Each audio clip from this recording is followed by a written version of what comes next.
اپنی بے شمار انگیز مخلوقات میں سے منتخب فرما کر اشرف اکرم اعلیٰ الفا مخلوق حضرت انسان کو بنایا اور پھر اشرف المخلوقات کو دو اصناف میں دو قسموں میں تقسیم فرمایا، ایک کو مرد بنا دیا اور دوسری کو خاتون بنا دیا، ایک کو صنف آدم اور دوسری قسم کو صنف نازل بنا دیا۔ ایک کو اگر اللہ رب العالمین نے قوام بنایا تو دوسری کو اس کی عوام بنا کر اس کی حفاظت سے دے دیا۔ اگر ایک کو پھول بنایا تو دوسری کو اس کی خوشبو بنایا، اگر ایک کو اجالا بنایا تو دوسری کو اس کی کرنیں بنایا۔ المختصر اللہ رب العالمین نے اگرچہ اس مخلوق اشرف المخلوقات کو دو اصناف میں تقسیم کیا، لیکن دونوں کا ایک ہی کل بنایا۔ اس لیے اللہ رب العالمین نے فرمایا کہ اپنے اس رب سے ڈر جاؤ جو تمہارا رب ہے اور تمہارا خالق ہے۔ خلقکم من نفس واحدہ، اس نے تمہیں ایک ہی نفس سے پیدا کیا ہے اور اپنی منشا اور اپنے قانون حکمت کے تقاضوں کو پورا کرتے ہوئے کسی کو مرد بنا دیا، کسی کو خاتون بنا دیا۔ دوستوں اور بھائیوں، لیکن یہ حضرت انسان ہے جس نے ایک سنت پر انتہائی زیادہ ظلم و ستم کا رویہ رکھا اور اپنے ظالم اور جاہل ہونے کا ثبوت دیا، جیسے اللہ کہتا ہے انہ کان ظلوما جہولا۔ یہ انسان جہالت کا اظہار کرتے ہوئے ظلم و ستم کرتا ہے، اور اس میں سے صنف آہن نے صنف نازل پر ظلم و ستم کی وہ چشکی چلائی کہ اس صنف نازل کو، جس کو اللہ رب العالمین نے اس کی مودت کے لیے، اس کی محبت کے لیے اور اس کی دلجوئی کے لیے، اس کے قلبی سکون کے لیے پیدا کیا تھا، اس نے اس پر ایسا ظلم و ستم کیا کہ کبھی تو اس کو شیطانی رویہ قرار دینے لگا، کبھی اس کو اس نے نجس اور پلید کہا۔ اللہ نے جس کو تاج بنایا تھا اس کو اس نے پاؤں کی جوتی سمجھا، اللہ نے جس کو اس کا لفظ جگر بنایا تھا، دل کا ٹکڑا بنایا تھا، اس نے اس کو درد جگر بنا دیا۔ اللہ رب العالمین نے جس کو اس راحت اور سکون کا سبب بنایا تھا، اس نے اس کو ہی مصیبت اور مشکلات کا منبع اور مرکز بنا دیا۔ دوستوں اور بھائیوں، لیکن قربان ہو جائیں، دین اسلام ایسا ضابطہ حیات ہے کہ جس نے بار بار اس عورت کو، ان خواتین کو وہ مقام عطا فرمایا اور بار بار اس کی تاکید لوگوں کے سامنے بیان فرمائی اور تمام ادیان باطلہ کا رد کیا۔ میرے اور آپ کے آقا علیہ السلام نے خواتین کو جو مقام اللہ نے دیا اس کو بیان کرتے ہوئے میرے آقا علیہ السلام نے فرمایا انما النساء شقائق الرجال، یہ خواتین جو ہے یہ آدمیوں کی مانند ہے، یہ آدمیوں کے ساتھ ان کا حقیقی تعلق ہے۔ شیخ ابن باز رحمہ اللہ تعالی وہ اس کے بارے میں فرماتے انہن مثیلات للرجال، یہ خواتین آدمیوں کی مانند ہیں، اللہ کے نزدیک آدمی مرد اور خاتون میں کوئی فرق نہیں بحیثیت انسان ہونے کے، بحیثیت مومن ہونے کے، بحیثیت حیثیت مسلمان ہونے کے۔ اس لیے اللہ رب العالمین نے قرآن مجید فرقان حمید میں بار بار اس مفہوم کو بیان کرتے ہوئے لوگوں کے ذہنوں میں یہ بات راسخ کرنے کے لیے اللہ تعالیٰ ارشاد فرماتا ہے، فرمایا فاستجاب لهم ربهم أني لا أضيع عمل عامل منكم فاستجاب لهم ربهم أني لا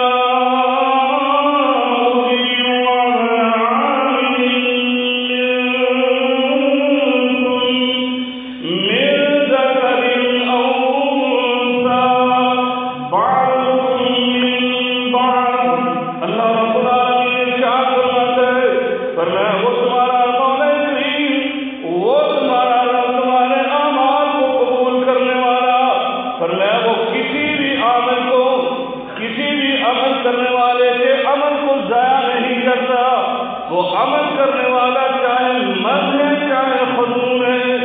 اور دوسرے مقام پر اللہ رب العالمین فرماتے ہیں، فرمایا من عمل صالحا من ذکر او انثى وهو مؤمن فلنحيينه حياة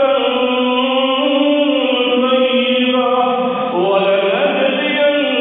ولنجزينهم أجرهم بأحسن ما كانوا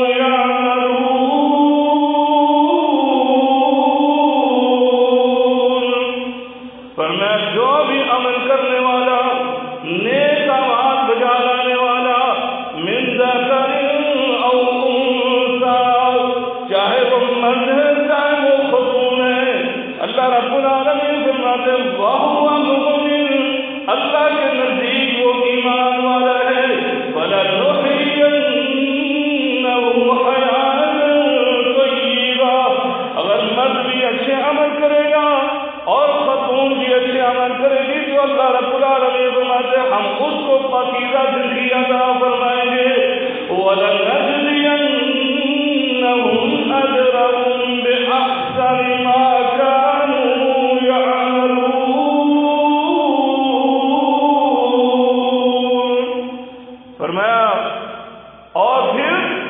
اس پاکیزہ زندگی کے بعد ہم ان کے لیے بہت عمدہ اجر تیار کیے ہوئے ہیں، ہم ان کو بہت عمدہ اجر عطا فرمائیں گے جو وہ عمل کرتے تھے۔ اور ایک اور مقام پر اللہ تعالی اس عمل کی، اس اجر کی وضاحت کرتے ہوئے ارشاد فرماتا ہے پاکیزہ زندگی بھی عطا کر دی، اور جو اجر عظیم، اجر احسن اللہ تعالی نے ان مردوں کے لیے اور خواتین کے لیے تیار کیا ہے، اللہ اس کی وضاحت بیان کرتے ہوئے دوسرے مقام پر فرماتا ہے، فرمایا وَمَن يَعْمَلْ مِنَ الصَّالِحَاتِ مِن ذَكَرٍ أَوْ أُنثَىٰ وَهُوَ مُؤْمِنٌ فَأُولَٰئِكَ يَدْخُلُونَ الْجَنَّةَ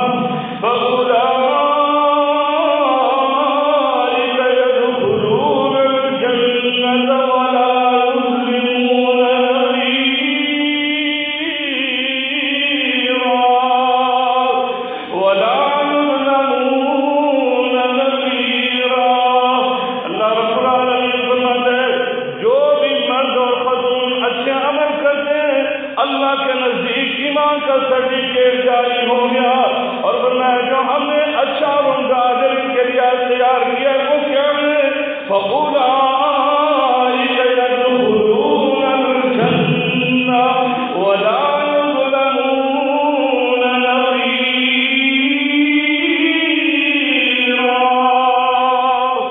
اللہ رب العالمین فرماتے ہیں چاہے اچھے عمل کر کے آنے والی خاتون ہے اور چاہے مرد ہے، اللہ ان کو اپنی جنت کا مالک اور وارث بنائے گا۔ دوستو اور بھائیوں، یہ اسلام نے ہمیں بتلایا کہ خاتون اگر وہ اچھے عمل کر کے آتی ہے تو اللہ اس کو بھی اپنی جنت کا مالک بنائے گا،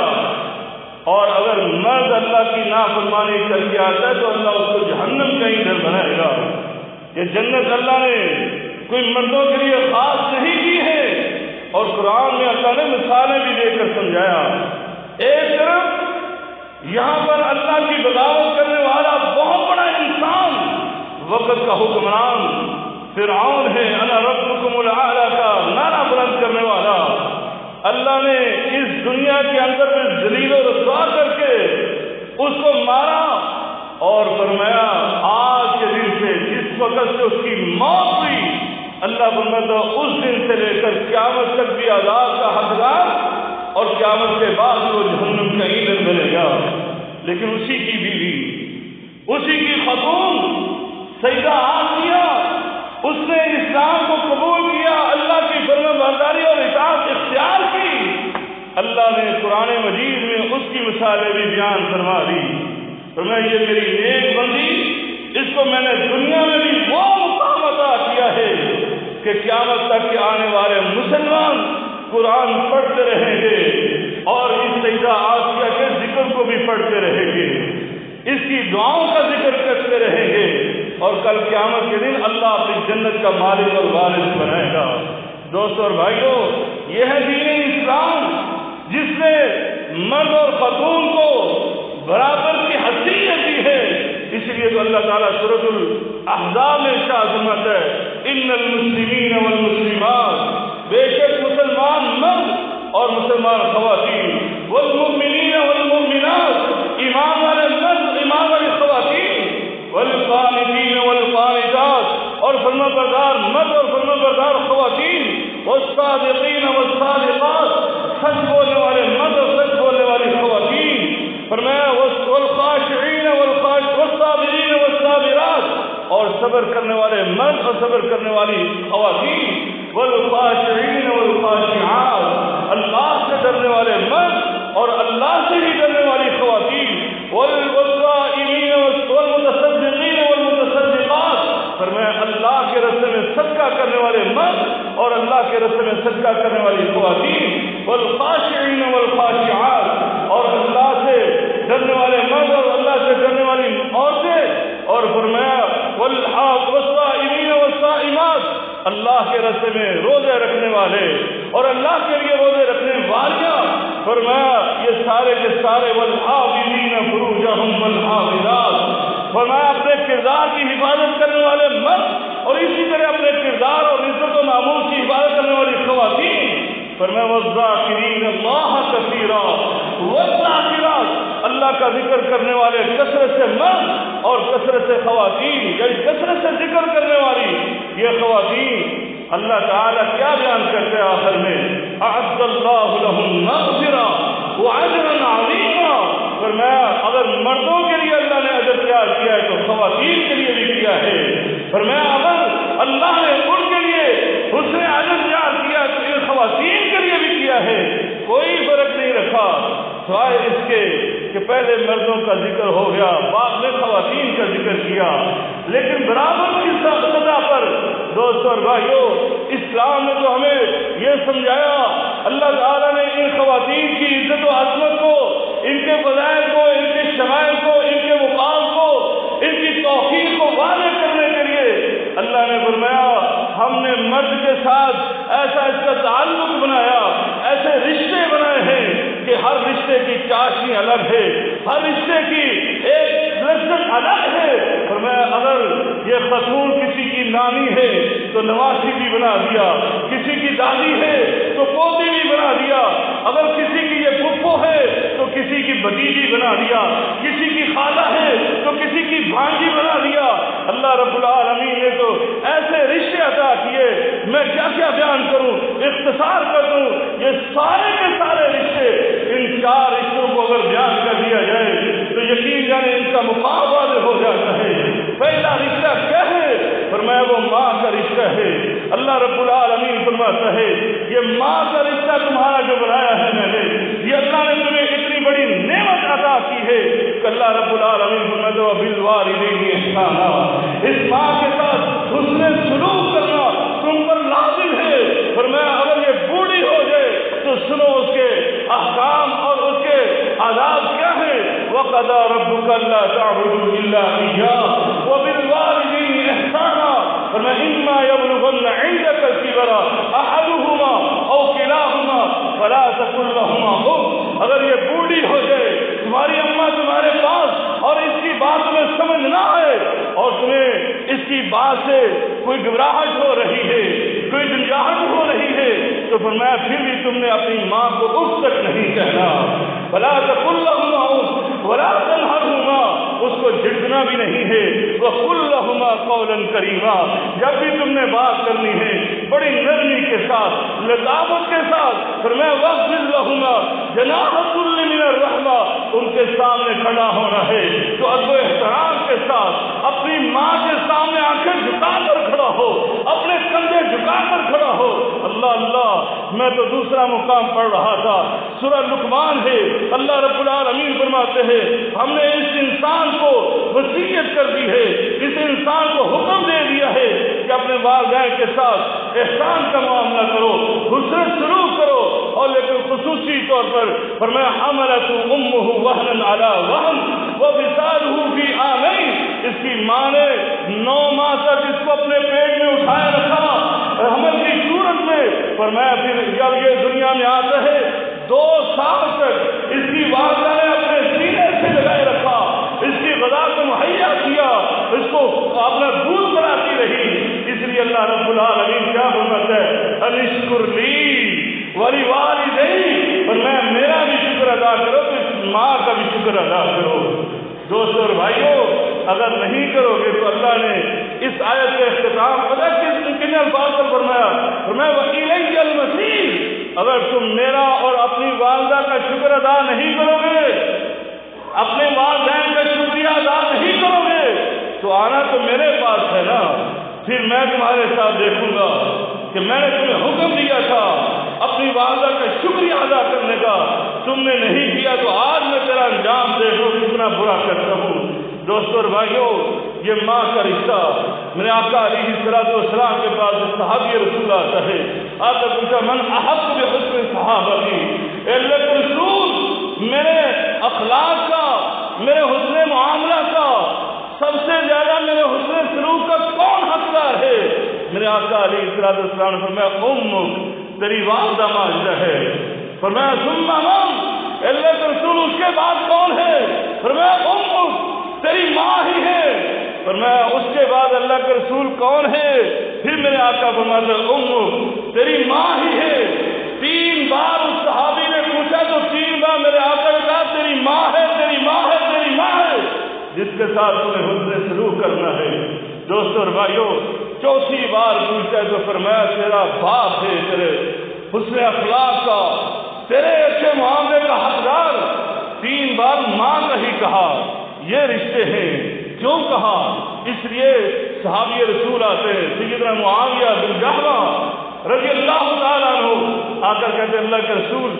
میں آپ کے ساتھ دنیا کے کسی اور سپاہ سالار کے ساتھ نہیں خاتم الانبیاء امام الانبیاء کے ساتھ پر میں آپ کے ساتھ جہاد پر نکلنا چاہتا ہوں کافروں سے جہاد کرنا چاہتا ہوں مجھے بتلائیے آپ کیا مجھے حکم دیتے ہیں میرے آقا علیہ السلام نے کیا ارشاد فرمایا تمہاری والدہ ماجدہ ہے کہا جی اللہ کے رسول ماں موجود ہے فرمایا فالزمها ان الجنت تحت رجلیها اے میرے صحابی سننے جا کر اس کی خدمت کر لے اس کے پاؤں پکڑ لے کیوں فرمایا تمہاری جنت تیرے ماں کے قدموں کے طرح ہے دوستو اور بھائیوں یہ رشتہ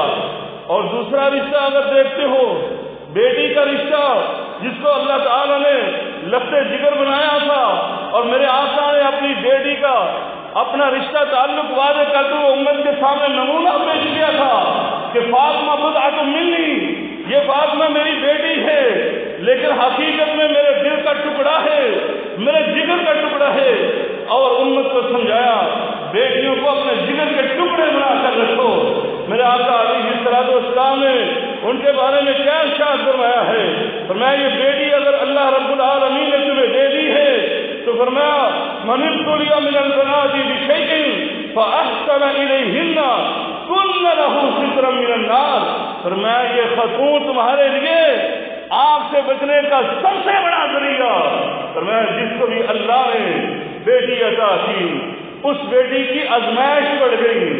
آج بیٹیوں کو آزمائش کا تم ذریعہ سمجھو, یہ آزمائش بھی اللہ کی طرف سے تمہارے لیے کتنی رحمت ہے. فرمایا یہ بیٹی کی وجہ سے اس کی آزمائش ہو گئی, اور اس نے کیا کیا, اس نے یہ نہیں کہا یہ منحوس کدھر سے آ گئی, اس نے میرے اوپر مسائل کے پہاڑ توڑ دیے, نہیں, اس نے اپنے سینے سے لگایا, اس کی دل جوئی کی تو میرا آقا علیہ السلام نے بات کرے نہیں ہمت. اگر اس نے اس کے ساتھ اس نے سلوک کیا تو میرا اللہ رب العالمین اس کی رحمت جوش میں آ جاتی ہے.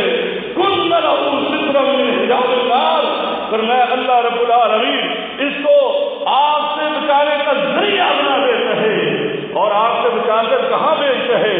سنو میرے آقا علیہ الصلوۃ والسلام نے کیا ارشاد فرمایا, من کان لہ ثلاث بنات او ثلاث اخوات. فرمایا اگر کسی کو اللہ نے 3 بیٹیاں یا 3 بہنیں عطا کی ہیں, اور پھر آگے الفاظ بیان کیے او بنتان او اختان. فرمایا اگر چاہے کسی کو 2 بیٹیاں یا 2 بہنیں عطا کی ہیں, اور فرمایا پھر اس سے فاحسن صحبتہن, فرمایا ان کے ساتھ اس نے حسن سلوک کیا, واتقى اللہ, اور اللہ سے ان کے بارے میں ڈرتا رہا. فرمایا فلہ الجنہ. اللہ رب العالمین نے اس بندے کو جہاں جہنم سے بچایا تھا وہاں اس نے اللہ تعالیٰ نے خود جنت میں داخل کر دیا. اللہ اکبر. اور جنت میں بھی کیسے, سنیے میرے آقا علیہ الصلوۃ والسلام نے فرمایا من آل جاریتین, جس نے ان 2 خواتین کی کفالت کر دی. فرمایا جس نے اپنی 2 بیٹیاں 2 بہنوں ان کی کفالت کی حتی تبلغا, یہاں تک کہ وہ بلوغت کو پہنچ گئی. فرمایا جا یوم القیامہ, کل قیامت کے دن بھی آئے گا, انا وہوا واعظم اصابعہ. میرے آقا علیہ السلام نے فرمایا میں اور وہ قیامت کے دن ایسے کھڑے ہوں گے. یا علماء فرماتے ہیں ایسے کھڑے ہوں گے, ایسے بھی نہیں کیا, دونوں انگلیوں کو ملا دیا ہے. فرمایا میں اور وہ آدمی جس نے اپنی 2 بیٹیوں کی کفالت کی اللہ کے دربار میں ایسے کھڑے ہوں گے, یا جنت میں ایسے ہوں گے. دوستو اور بھائیو, یہ خواتین جن کا اسلام نے یہ مقام بیان کیا, اگر بیوی ہیں تو اللہ تعالیٰ فرماتے تمہارے لیے بیت سکون بنایا تھا. اللہ تعالیٰ قرآن مجید میں فرماتا ہے وَمِنْ آيَاتِهِ أَنْ خَلَقَ لَكُم مِّنْ أَنفُسِكُمْ أَزْوَاجًا لِتَسْكُنُوا إِلَيْهَا وَجَعَلَ بَيْنَكُم مَّوَدَّةً وَرَحْمَةً. فرمایا یہ تمہاری بیویاں تمہارے نفسوں سے پیدا کی گئی, ان کو تمہارے لیے ویسے سکون بنایا تھا, مودت اور رحمت کا ذریعہ بنایا تھا. تم پریشان حال گھر میں جاؤ تو تمہیں سکون نصیب ہو جائے, تمہارے لیے ویسے رحمت بن جائے, تمہارے لیے مودت اور الفت کا ذریعہ بن جائے. اور میرے آقا علیہ الصلوۃ والسلام نے فرمایا تھا, فرمایا دنیا کلھا متاع, یہ دنیا جو ہے فائدہ اٹھانے کی جگہ ہے ساری کی ساری, اس میں جتنی بھی چیزیں ہیں یہ ساری انسان کے لیے فائدہ اٹھانے کی چیزیں ہیں. فرمایا لیکن وہ خیر متاع دنیا المرأۃ الصالحہ. فرمایا سب سے بہترین ذریعہ فائدہ اٹھانے کا وہ خاتون ہے جس کو سکون بھی دیتی ہے, جس کو مودت بھی دیتی ہے, جس کو محبت بھی دیتی ہے. دوستو اور بھائیو, اس لیے میرے آقا علیہ السلام نے فرمایا تھا اربع من السعادہ, انسان کے لیے 4 چیزیں خوش بختی کی علامت سے 4 چیزیں, اور ان 4 چیزوں میں سب سے پہلی جو چیز بیان فرمائی فرمایا المرأۃ الصالحہ, نیک بیوی. اس کے لیے باعث سعادت ہے, اس کی خوش بختی کی علامت ہے. اس لیے میں آپ نے فرمایا تھا کہ جب عورت سے نکاح کرو فاصبر بذات الدین, کہ دین کے لحاظ سے خواتین کا انتخاب کیا کرو, نیک بیوی کا انتخاب کیا کرو تاکہ تمہارے لیے باعث سعادت بن جائے. دوستو اور بھائیو, اللہ تعالیٰ نے ان خواتین کو یہ مقام عطا کیا ہے.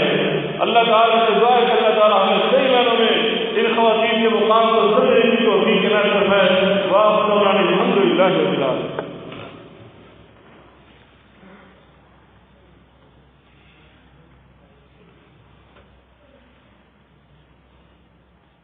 الحمد لله نحمده ونستعينه ونستغفره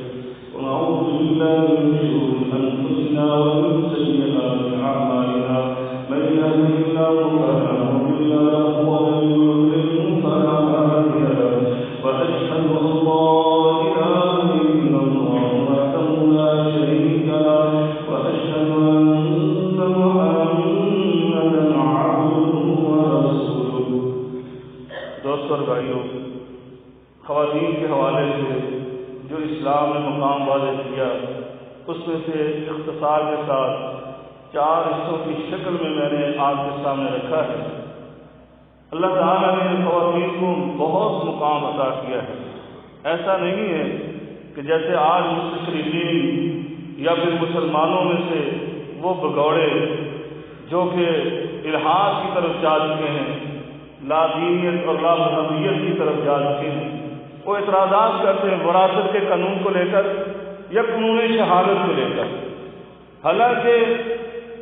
میں کہتا ہوں جس نے قرآن مجید کو پڑھ لیا غور و فکر کے ساتھ، توجہ کے ساتھ، وہ کبھی ہو ہی نہیں سکتا کہ وہ قانون وراثت پر بھی اعتراض کرے اور قانون شہادت پر بھی کرے. آپ نے سنا ہوگا اکثر میڈیا پر یا سوشل میڈیا پر دیکھ کر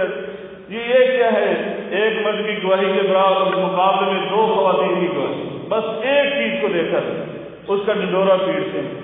قانون شہادت جو ہے وہ پورا قانون ہے، صرف ایک شخص کا نام قانون شہادت نہیں ہے. جہاں پر 2 خواتین کو ایک مرد کے برابر قرار دیا گیا وہاں پر مالی معاملات ہیں، وہاں پر مالی معاملات ہیں. آیت الدین کے اندر فرمایا وہ لین دین کا معاملہ ہے اور مالی معاملات ہیں، کاروباری معاملات ہیں. اور عورتیں جو ہیں وہ مالی معاملات بہت کم کرتی ہیں، اور جو کم معاملات ہوتے ہیں ان میں اکثر انسان بھول جاتا ہے. اس کی مثال ہے نماز پڑھتے ہو کبھی نہیں بھولتے، حتیٰ کہ بسا اوقات تو ہمارا دل و دماغ کہیں اور پہنچا ہوتا ہے، لیکن نماز اپنے طور پر ادا ہو رہی ہے. اور عمرہ اور حج کرنے جاتے ہو تو وہاں پر بار بار بھولتے ہو اور بار بار پڑھنا پڑتا ہے، دعائیں بھی یاد نہیں رہتی. ہوتا یا نہیں ہوتا؟ کیونکہ وہ کبھی کبھار معاملہ ہوتا ہے. تو عورتوں کا بھی معاملہ یہی ہے، مالی معاملات ہے. جو معاملات کبھی کبھار ہوں گے ان میں وہ خواتین بھولیں گی، وغیرہ قانون شہادت میں تو بعض ایسے مقام ہیں جہاں پر مرد اور عورت کی گواہی برابر ہے، مرد اور عورت کی گواہی برابر ہے. بلکہ میں آپ کو بتلاؤں گا تو آپ حیران ہو جائیں گے. بعض معاملات تو ایسے ہیں جہاں پر ایک عورت آ کر گواہی دے دے، اس کے مقابلے میں 10 مرد بھی آ کر گواہی اس کے خلاف دے تو 10 مردوں کی گواہی جو ہے وہ رد کر دی جاتی ہے اور عورت کی گواہی کو قبول کیا جاتا ہے. یہ قانون شہادت اسلام کا پڑھو تو صحیح، اور قرآن میں یہ ساری چیزیں بیان ہوئی ہیں. بات کی بات ہی نہیں کرتے ہم. تو بہرحال اسی طرح قانون وراثت کے حوالے سے مرد کو بہت کم جگہوں پر وارث بنتا ہے، عورت اس سے کئی گنا زیادہ جگہوں پر وارث بنتی ہے ہمارے وراثت. اس لیے یہ اعتراض جو کرنے والے ہیں وہ دراصل اسلام کی تعلیمات سے ناشنا ہے، ان کو پتہ نہیں ہے قرآن و حدیث نے کیا ارشاد فرمایا. تو بہرحال اللہ تعالیٰ سے دعا ہے اللہ تعالیٰ نے صحیح بات میں قرآن و حدیث پڑھنے، سمجھنے اور اس پر پھر عمل کرنے کی توفیق عنایت فرمائے. لیکن خواتین کو بھی چاہیے، خواتین کے اوپر جہاں پر مرد کے اوپر لازم کر دیا گیا ہے کہ ماں کے حوالے سے اگر معاملہ ہے تو 4 بیٹے ہیں تو 4 بیٹوں کی جنت ماں کے قدموں تلے ہے. لیکن دوسری سائڈ پر ایک رشتہ ایسا ہے کہ جہاں پر اللہ کے رسول نے کہا اگر میں مردوں کو یعنی انسانوں کو کسی کو سجدے کا کہتا تو فرمایا بیوی کو میں حکم دیتا کہ وہ اپنے شوہر کو سجدہ کرے. تو اس لیے بیویوں کو بھی چاہیے، خواتین کو بھی چاہیے اپنے شوہروں کے حوالے سے. کہا گیا کہ سب سے زیادہ مردوں کے اوپر کسی کا حق ہے خواتین میں سے تو وہ ماں کا ہے، اور خواتین کے اوپر اگر مردوں میں سب سے زیادہ کسی کا حق ہے تو وہ شوہر کا ہے، ماں باپ کا بھی نہیں. تو اس لحاظ سے خواتین کو بھی سوچنا چاہیے. اللہ تعالیٰ ہم سب کو قرآن و حدیث کے مطابق زندگی گزارنے کی توفیق عطا فرمائے.